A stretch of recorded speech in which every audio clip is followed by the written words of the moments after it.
大家好，欢迎来到我的频道，我是健身。今天是2021年11月25号星期四，有收到一台点钞机，外观上有一点点破坏到，那这一台好坏不晓得，反正就是先试试看，看起来应该是好的，那我们就来试试看。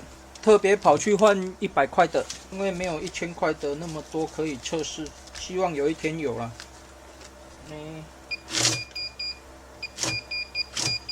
钱这边都会卡住，我就是没有带动，应该就是这个原因被丢出来的。我印象中它这边不应该是这样子，那这个太过顺了，理论上它应该要有一点阻力，那目前测试起来这边没有阻力。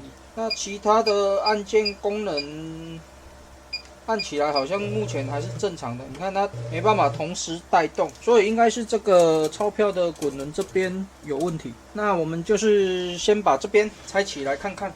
那我先把一些相关的零件拆起来以后再继续录。初步拆起来看是塑胶的这一块它崩坏了，所以马达没有办法带动它，所以理论上只要把这个换掉应该就可以了。但是目前我这边没有多余的零件可以换，所以我可能先用胶带把它缠起来看看。那目前看起来就是这边坏掉，就是要这样子卡住，然后它才能够带动。那我们现在就是想办法把这边弄好就可以了。那我就是先用塑钢土把它整个封起来，那接下来就是等它干燥就可以了。基本上我们就是等它干燥以后就可以装上去测试看看了。那干燥的时间大概在10分钟到15分钟左右应该就可以了。那接下来我们就是直接再把它装上去，因为它这个设计不会很困难啊。这样子就装好了，这个还蛮简单的。目前这样子带动应该就没有问题了。那后续再来做测试，我先把它全部安装好再说。那我已经将它都组装完成了，内部我大概也都清理好了。看它这个掉了，这个我后续再拿那个快干来碾，这个有一点阻力才是对的。试用看看。那它有一个缺点就是它没有办法放下去自动侦测了，所以我们还是要用按的。刚好是30张，目前看起来测试起来的感觉还不错。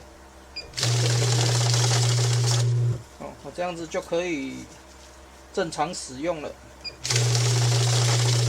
感觉还蛮顺的啦。下次我就是看到类似这种机型，如果有坏掉的，我们就是去找看看有没有这个零件。那初步这样子粘起来的精准度还是可以接受的啦，反正现在测试起来是没有什么误差的嘛。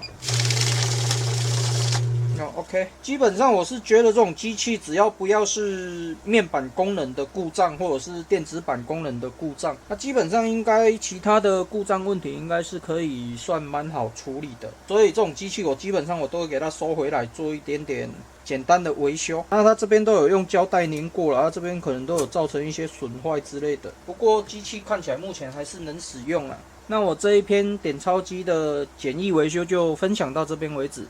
那如果你喜欢我的影片的话，敬请订阅和分享，谢谢。